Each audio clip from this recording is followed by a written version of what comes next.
ஆன்மீக அன்பர்கள் அனைவருக்கும் வணக்கம். நாம் நம்மளுடைய சேனலில் தொடர்ந்து நிறைய சுவாரஸ்யமான ஆன்மீகம் சார்ந்த தகவல்களை தாங்க பார்த்துட்டு வந்துட்டு இருக்கோம். அந்த வரிசையில் இப்போ நம்ம என்ன பார்க்க போகிறோம்னா, புதிதாக பிறந்து நடைபெற்று கொண்டிருக்கக்கூடிய விசுவாசு வருடத்தினுடைய முதல் தமிழ் மாதமான சித்திரை மாதத்தில் அடுத்து வரக்கூடிய 15 நாட்களானது என்ன மாதிரியான விஷயங்கள் எல்லாம் நடக்க இருக்குது, குறிப்பாக கடகராசி அன்பர்களுக்கு என்ன மாதிரியான பலன்கள் கிடைக்க போகுது அப்படின்றத பற்றி தான் தெளிவாக இந்த பதிவில் நம்ம தெரிஞ்சுக்க போகிறோம். பொதுவாக புதிதாக ஒரு ஆண்டு பிறக்குது அப்படின்னா அந்த ஆண்டினோடு நமக்கு பல்வேறு விதமான எதிர்பார்ப்புகளும் பிறக்குது அப்படின்னு தான் சொல்லணும். அப்படி நம்முடைய எதிர்பார்ப்புகள் எல்லாம் நிறைவேற்றப்படுமா அப்படின்னா அதற்கு அந்தந்த மாதத்தில் இருக்கக்கூடிய கிரக அமைப்புகள் தான் ரொம்ப ரொம்ப முக்கியமானது. ஸோ சித்திரை மாதத்தினுடைய இறுதி நாட்கள் எப்படி இருக்குது அப்படின்றத நம்ம தொடர்ந்து பார்க்கலாம். வீடியோக்குள்ளே போகிறதுக்கு முன்னாடி நீங்கள் இன்னும் நம்ம சேனலை சப்ஸ்கிரைப் பண்ணாமல் இருக்கீங்க அப்படின்னா மறக்காமல் சேனலை சப்ஸ்கிரைப் பண்ணிக்கோங்க. கூடவே பக்கத்தில் இருக்கிற பெல் ஐக்கானையும் கிளிக் பண்ணிக்கோங்க. அப்போ தான் நாங்கள் போடக்கூடிய வீடியோக்கள் எல்லாமே உங்களுக்கு நோட்டிஃபிகேஷனாக உடனுக்குடன் வந்தடையும், நீங்களும் பார்த்து பயன்பெறலாம். வாங்க வீடியோக்குள்ளே போகலாம். விசுவாச வருடத்தினுடைய முதல் தமிழ் மாதமான சித்திரை மாதம் பார்த்திங்கன்னா ரொம்ப ரொம்ப சிறப்பு வாய்ந்த ஒரு மாதம். இந்த மாதத்தை ஆன்மீக மாதம் அப்படின்னு கூட சொல்லலாம். ஏன்னா பல்வேறு இடங்களில் திருவிழாக்கள் ரொம்ப விமர்சையாக வந்து கொண்டாடப்படக்கூடியது இந்த சித்திரை மாதத்தில் தாங்க. அதுவும் குறிப்பாக பார்த்திங்கன்னா மாரியம்மனை வழிபாடுகள் செய்வது நிறைய பேருடைய பழக்கமாக இருக்கும். கோடை காலத்தில் வெயிலுடைய தாக்கம் அதிகமாக இருக்கிறதுனால மழை நீரானது வேண்டி மக்கள் அனைவரும் மாரியம்மனுக்காக நிறைய வேண்டுதல்களானது நிறைவேற்றுவாங்க. ஸோ மாரியம்மனை இப்படி வழிபாடுகள் செய்வதால் அவங்க மனம் மகிழ்ந்து மனம் குளிர்ந்து மழையாக வந்து வருவாங்க அப்படின்றது தான் நம்பிக்கை.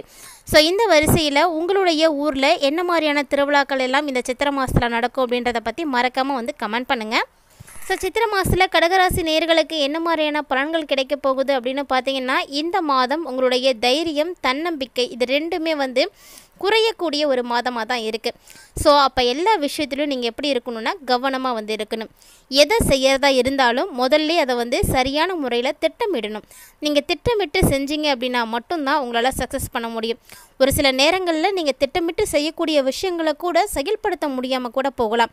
ஏன்னா அந்த அளவுக்கு பிரச்சனைகளானது இந்த மாதத்தில் உங்களுக்கு இருக்குங்க. பிள்ளைகளை கவனமாக வந்து பார்த்துக்கோங்க. ஏன்னா பிள்ளைங்களுக்கு நிறைய பிரச்சனைகள் அப்படின்றது ஏற்படலாம். அஷ்டமத்து சனியினுடைய ஆதிக்கம் இன்னுமே கடகராசி நேயர்களுக்கு இருக்குது அப்படின்னு தான் சொல்லணும். ஸோ அதனுடைய தாக்கத்தின் மூலமாக உங்களுக்கு திடீர் மாற்றங்கள் அப்படின்றது கூட ஏற்படலாம். மேலும் பொது வாழ்க்கையில் புகழ் அப்படின்றது நிச்சயம் கிடைக்கும். ஸோ பொது வாழ்க்கையில் இருக்கக்கூடியவர்கள்லாம் பெரும்பாலும் கவலைப்பட தேவையில்லை. அது மட்டும் இல்லாமல் இந்த மாதத்தில் புது விதமான விஷயங்களை நீங்கள் தாராளமாக செய்யலாம். குறிப்பாக சுபகாரிய பேச்சுக்கள் எதுவும் செய்கிறீங்க அப்படின்னா அது கைகூடி வருங்க. திருமணமாக இருக்கலாம் அல்லது வேறு எந்த ஒரு விஷயமா இருக்கலாம், நிச்சயமாக உங்களுக்கு வந்து சக்ஸஸ் ஆகும்.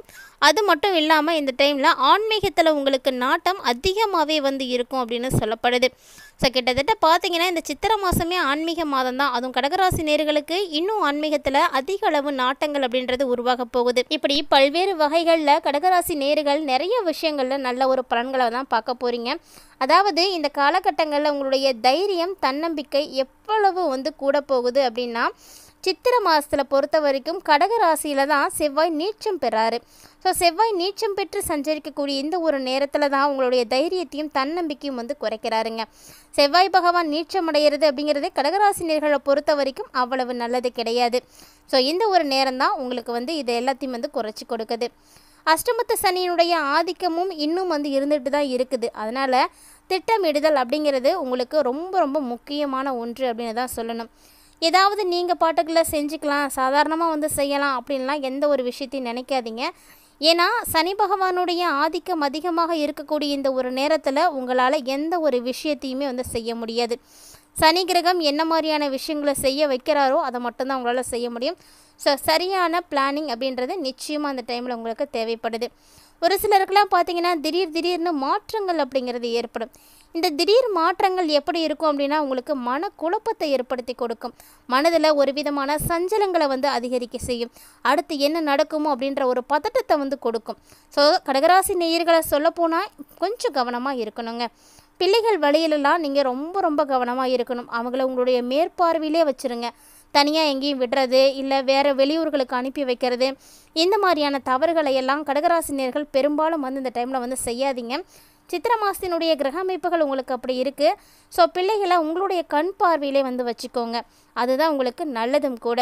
பொது வாழ்க்கையில் இருக்கக்கூடிய கடகம் ராசி நேயர்களுக்கெல்லாம் இந்த டைமில் ரொம்பவே நல்ல ஒரு வெற்றிகளானது கிடைக்குங்க. உங்களுடைய பெயர் உங்களுக்கு இன்னும் பெரிய அளவில் வந்து வளர்ச்சி அடையும். உங்களுக்கு புகழ் வந்து கிடைக்கும். புகழ் வந்து குவியக்கூடிய ஒரு நேரம் அப்படின்னு சொல்லலாம். ஏன்னா சூழ்நிலைகள் அனைத்துமே உங்களுக்கு சாதகமான ஒரு விஷயங்களை தான் வந்து கொடுக்க போகுது. இது மட்டும் இல்லாமல் இந்த டைமில் சுபகாரிய பேச்சுக்களை நீங்கள் தாராளமாக வந்து எடுக்கலாங்க. பல நாட்களாக திருமணமாகாமல் இருக்குது, அதற்குரிய முயற்சிகளில் இறங்கலாமா அப்படின்னா சித்திரை மாதத்தை பொறுத்த வரைக்கும் உங்களுக்கு நல்ல ஒரு அமைப்பு தான். ஸோ கண்டிப்பாக வந்து நீங்கள் இறங்கலாம். இப்படி இந்த டைமில் வந்து நீங்கள் எடுக்கும் பொழுது தான் நல்ல ஒரு முடிவுகள் கிடைக்கும், உங்களுக்கு சாதகமாகவும் முடியும்.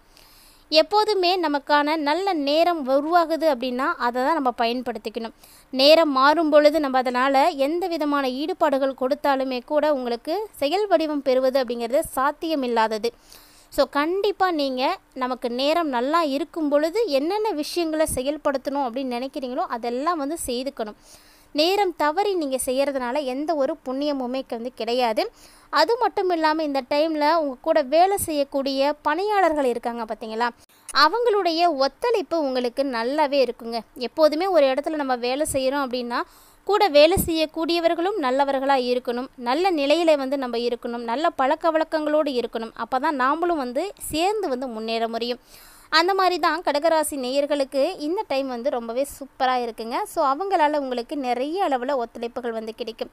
மேலும் இந்த காலகட்டங்களில் உத்தியோகம் தொடர்பான புதிய முயற்சிகள் எது நீங்கள் எடுத்தாலுமே உங்களுக்கு நிச்சயமாக அது சக்ஸஸ் தான். ஸோ துணிந்து நீங்கள் எது வேணால் செயல்படுத்துங்க, எல்லாமே உங்களுக்கு நன்மையில் தான் போய் முடிவடையும்.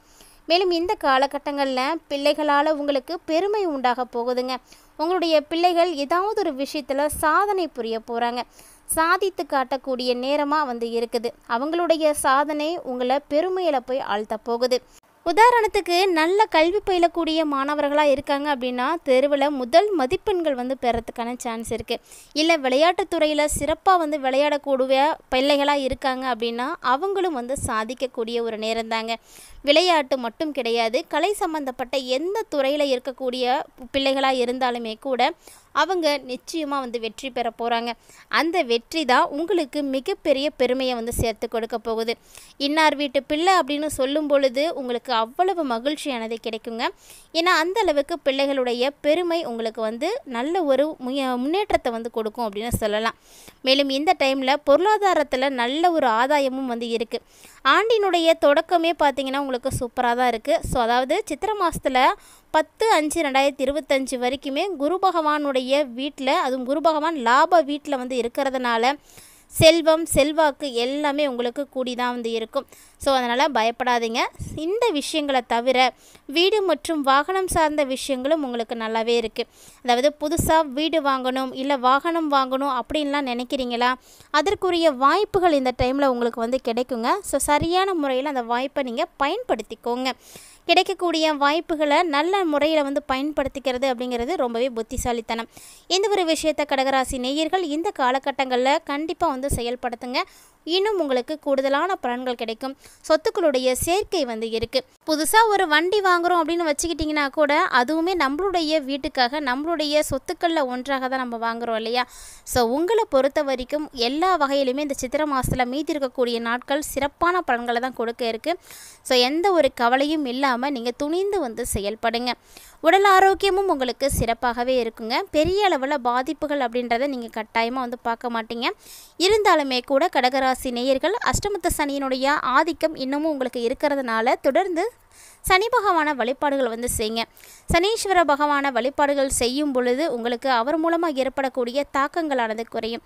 முடிந்த அளவுக்கு சனி பகவானை திருப்திப்படுத்துவதற்கு மாற்றுத்திறனாளிகள் இல்லைனா ஆதரவற்ற குழந்தைகளுக்கு உங்களால் முடிந்த தான தர்மங்களை வந்து செய்யுங்க. ரொம்ப ரொம்ப நல்ல பலன்கள் வந்து கிடைக்கும். இந்த ஒரு பதிவில் கடகராசி நேயர்களுக்கு சித்திரை மாதத்தில் ஏற்படக்கூடிய பலன்கள் எப்படி இருக்குது அப்படின்றத தெளிவாக பார்த்து தெரிஞ்சிட்ருப்பீங்கன்னு நினைக்கிறேன். வீடியோ உங்களுக்கு பிடிச்சிருக்கு அப்படின்னா மறக்காமல் வீடியோக்கு ஒரு லைக் பண்ணிக்கோங்க. கூடவே ஆன்மீகம் சார்ந்த இது போன்ற சுவாரஸ்யமான விஷயங்களானது உங்களுக்கு ரொம்பவே பயனளிக்கக்கூடிய வகையில் இருக்குது அப்படின்னா மறக்காமல் வீடியோ பற்றிய கருத்துக்களை எங்களோட வந்து ஷேர் பண்ணிக்கோங்க. கூடவே ஆன்மீகம் சார்ந்த இது போல் நிறைய இன்ட்ரெஸ்டிங்கான நியூஸ் எல்லாம் தொடர்ந்து பார்க்குறதுக்கு நம்ம சேனலை சப்ஸ்கிரைப் பண்ணிவிட்டு ஃபாலோ பண்ணிக்கோங்க. எப்போதுமே ஆன்மீக ரீதியாக நமக்கு ஏற்படக்கூடிய குழப்பங்கள், கஷ்டங்கள் எல்லாம் தீர்வதற்கு பரிகாரங்கள் அப்படிங்கிறது ரொம்பவே கை கொடுக்கும். ஸோ ஆன்மீக ரீதியாக எந்த ஒரு பரிகாரம் நீங்கள் செய்கிறதா இருந்தாலுமே கண்டிப்பாக நம்பிக்கையோட, முழு மனதோட, ஆத்மார்த்தமாக செய்யுங்க, நல்லதே நடக்கும். இந்த பதிவில் கூறப்பட்டிருக்கக்கூடிய பரிகாரமும் ரொம்பவே எளிமையான ஒரு பரிகாரம் தாங்க. ஸோ முடிஞ்சால் ட்ரை பண்ணி பாருங்கள். இந்த பதிவை போல் நிறைய இன்ட்ரெஸ்டிங்கான நியூஸ் எல்லாம் நம்மளுடைய சேனலில் தொடர்ந்து நம்ம பார்க்குறதுக்கு எப்போதும் சேனலோடு இணைந்திருங்க.